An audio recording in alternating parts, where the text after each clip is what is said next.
కథాస్రవంతి అంగర వెంకటకృష్ణారావు గారి కథాకృష్ణం కథల సంపుటం నుండి దెబ్బకు దెయ్యం కథ రచన కీర్తిశేషులు అంగర వెంకటకృష్ణారావు. వినిపిస్తున్నది పప్పు భోగారావు.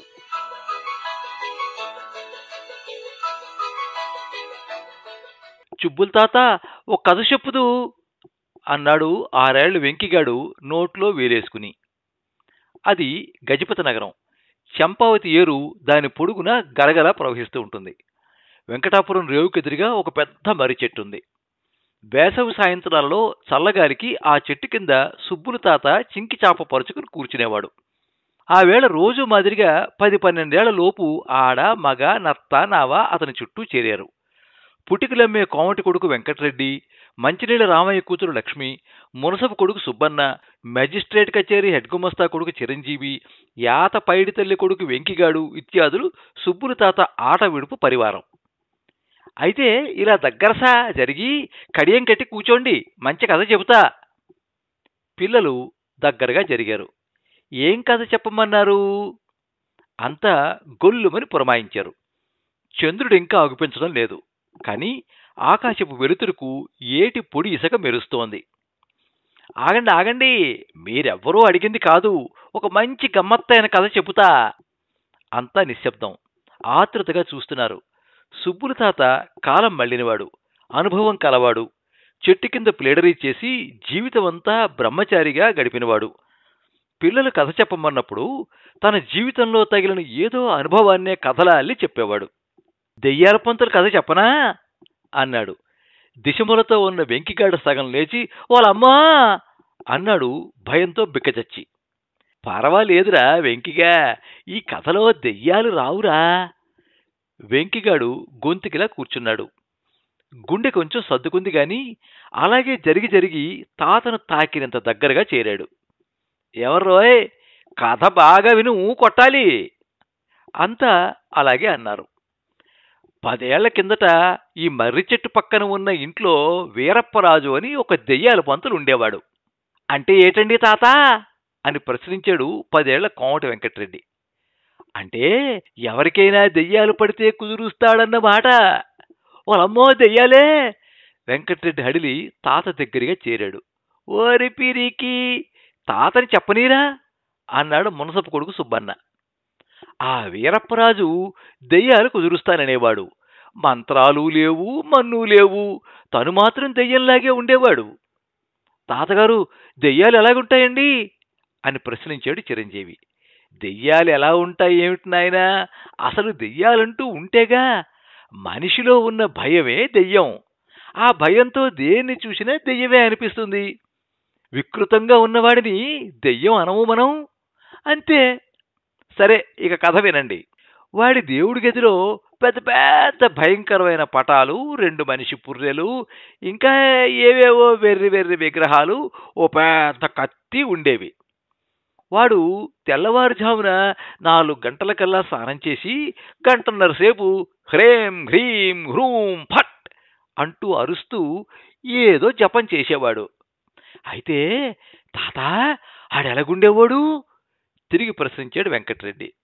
ఓళ్ళు ఊరుకోరా పిరికి, నీకన్నీ అనుమానాలే, చెబితే టెంకలు కొడతావు. సుబ్బన్న వెక్కిరించాడు. వాడిని ఏడిపించుకురా సుబ్బిగా, నేను చెబుతాగా. నల్లగా ఎత్తుగా పోతులా ఉండేవాడు. మొక్కజొన్న పుత్తి మీద పీచులాంటి చింపిరి జుత్తు, భోగి మంటల్లాగా ఎర్రటి కళ్ళు, ఇంతకో పెదిమా అంతకో పన్ను. ఈ వర్ణనకి కొందరు హుషారెక్కారు, కొందరు హడిలేరు. వెంకటరెడ్డి పళ్ళు బిగుచుకున్నాయి. ఆ వీరప్పరాజు ఎవ్వరినీ లక్ష్య పెట్టేవాడు కాదు. బీదవాళ్ళని, పిరికి వాళ్ళని జడిపించి వాళ్ళ దగ్గర డబ్బు నిర్దయగా గుంజేవాడు.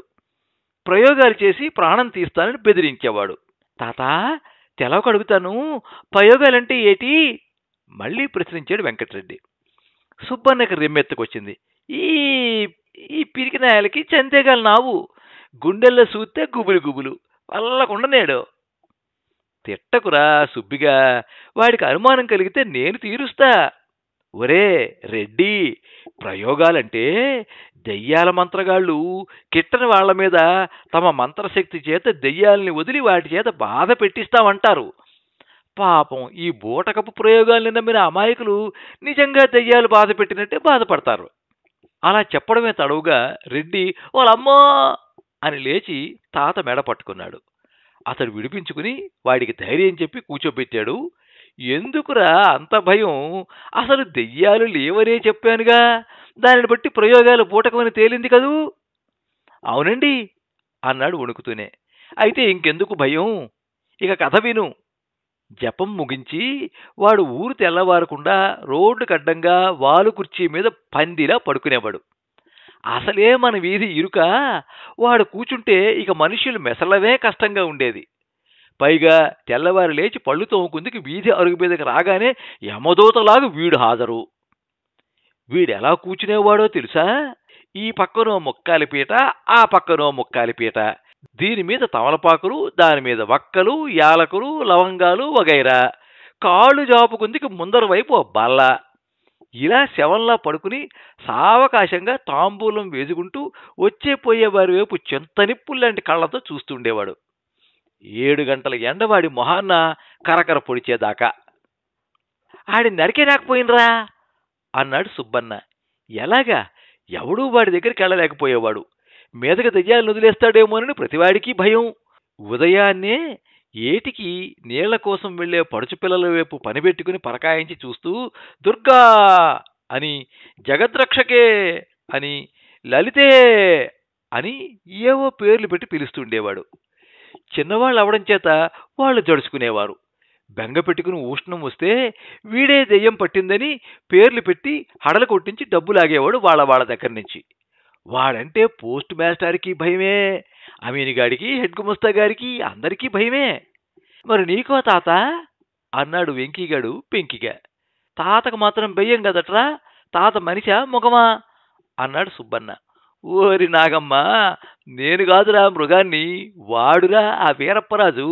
వాడి దెయ్యాలంటే నాకు భయం లేదు. వాడంటేనే ఊరపందిలా ఉండేవాడు. పైగా వాడి దగ్గర బారెడు కత్తి ఓటు ఉండి ఏడిచిందిగా. కానీ ఎలాగైనా వీడు భరతం పట్టాలని పట్టుదల పట్టాను. హెడ్ గుమాస్తా గారు వాడింటికి ఎదురింట్లోనేగా ఉండేవారు. ఓ మారు వాడితో నయాన్నే అన్నారు, పంతులు గారు మీరా వరండాలోనే కూర్చుంటే బాగుంటుందేమో, పొద్దున్నే మంచు కురుస్తూ ఉంటుంది కదా అని. వాడు మండిపడ్డాడు. భగవతి నన్ను ఇక్కడే కూర్చోమంది, ఇది తప్పించగలిగేవాడు బతికున్న వాళ్ళలో లేడు. నాయనా, నీకు ఈ ఉద్దేశం ఎలా కలిగింది?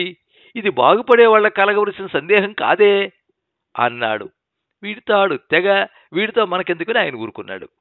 తర్వాత ఓనాటి రాత్రి అంతా పోస్ట్ మాస్టర్ ఇంట్లో సమావేశమై ఈ పీడను ఎలా వదిలించుకోవడమని ఆలోచించాం.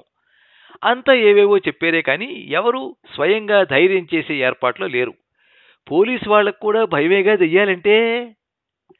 అబ్బాయిలు, అప్పుడు నేనే తెగించాను. చూడండి, వీడిని ఎల్లుండి మధ్యాహ్నానికి ఇక్కడి నుంచి మకాం ఎత్తిస్తా అన్నాను. అంతా ఆశ్చర్యపోయారు. ఎలాగరా సుబ్బులు అన్నారు నన్ను చుట్టేసి. ఇప్పుడేం చెప్పను, చూదుగాని నా మజా అని వెళ్ళిపోయాను. నేను అన్నట్టే ఆ వీరప్పరాజుల దెయ్యాలు పంతులుగాడు ఆ ఎల్లుండి ఉదయం 10 గంటలకు డబ్బా డవాలతో సహా ఈ ఊరు నుంచి దయచేశాడు. కథ కంచికి మనం ఇంటికి పొండి అన్నాడు సుబ్బుతాత పై బట్ట దులుపుకుంటూ. పిల్లలంతా గొల్లుమన్నారు. మాకంతా చెప్పు తాత, నువ్వేం చేసావో చెప్పాల్సిందే అన్నారు గోల పెడుతూ. నేనొక్కడిని ఏం చేయగలనర్రా?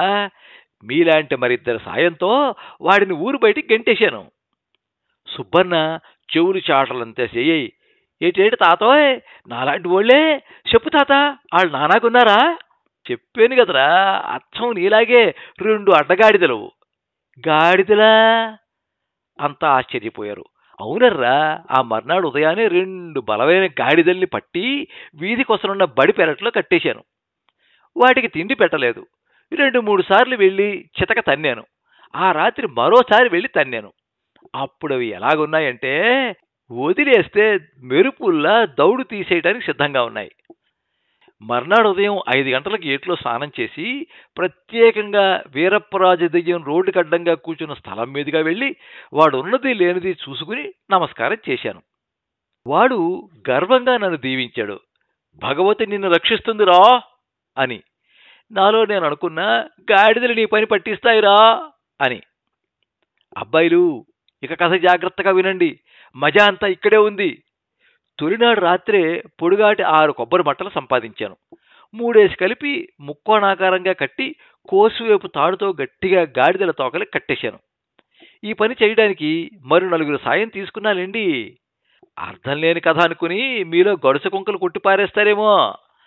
అలా కట్టి ఆ 2 గాడిదల్ని దెయ్యాల పంతులింటి ముఖంగా వదిలాను. అడ్డంగా ఉన్న కొబ్బరి మట్టలు రోడ్డుకి ఈ పక్క ఆ పక్క తగులుతున్నాయి. వాటికి దిట్టంగా బ్రహ్మచెవుడు మట్టలు, తుమ్మముళ్ళు, డొంకలు నిండా కట్టించాను. ఇంకా మసకమసక వెలుతురుగా ఉన్న ఆ ఉదయం వేళ కోపంతో మండిపోతున్న ఆ 2 గాడిదల వీపు మీద దుడ్డు కర్రలతో చెరోటి ఒడ్డించి వదిలేశానరా. ఇక చూసుకోండి, అవి ఉరకలేస్తూ ఓ ఓ ఓ అని ఓండ్ర పెడుతూ తోకలకున్న వాటికి మరీ బెదిరి పెడి పెడిమని తన్నుకుంటూ దౌడు లంకించుకున్నాయి. అప్పుడు మన దయ్యాల పంతులు ఈ పక్కన ఒక బల్ల, ఆ పక్కన ఒక బల్ల, కాళ్ల ముందొక బల్ల వేసుకుని హాయిగా తాంబూలం సేవిస్తున్నాడు కదూ. ఈ గాడిదలు అరుస్తూ కరుస్తూ నురగలతో ఉరకలతో ఊపులతో తోపులతో పంతులు ఉన్న వైపే బ్రహ్మ ప్రళయంగా వస్తున్నాయి. బల్లల మధ్య టిక్కడిపోయిన పంతులకి బతిపోయింది. టకటక ధనాధన్ ఒక గాడిద పంతులు మించి ఎగిరి చెంప మీద పెడివని తన్నింది. వెనువెంటనే రెండోదొచ్చి పంతుల మీద 4 కాళ్లతో కూలిపోయింది. అది మరీ బెదిరి అతన్ని పెడిమని వరుసగా తన్ని పరుగులు లంకించుకున్నాయి. తిరిగి పంతులు ముక్కోణపు ముళ్ళ కంచెల మధ్య ఇరుక్కున్నాడు. కానీ ఆ జంతువులు ఆగుతాయా? అతడిని బరబరా ఈడ్చుకు పరిగెత్తచొచ్చాయి. ఆ జుజ్జు మధ్య చిక్కుకుని ఈండ్రగిలపడుతూ ముళ్లపోటులు గాడిద తాపులు తింటూ పంతులు డొల్లి డొల్లి చివరికి సైడ్ కాలువలో పడ్డాడు. ఈ ఆర్భాటానికి ఇళ్లలో పడుకున్న వారందరూ లేచొచ్చారు. 8 గంటలకు దయ్యాల పంతుల్ని ఆసుపత్రిలో చేర్చారు. నేను వెళ్ళి చూసి విచారణ నటిస్తూ భగవతి మిమ్మల్ని రక్షించుగాక అన్నాను. ఆనాడు 10ంటికే అతడిని విజయనగరం ఆసుపత్రికి మోసుకుపోయారు. నాటికి నేటికి పంతులు ఫికరు లేడు. నాటికి నేటికి పంతులు ఫికరు లేదు. కథ ఇప్పుడు కంచికి, మనమిక ఇంటికి అని ముగించాడు సుబ్బులతాత. పిల్లలు డొల్లి డొల్లి నవ్వారు.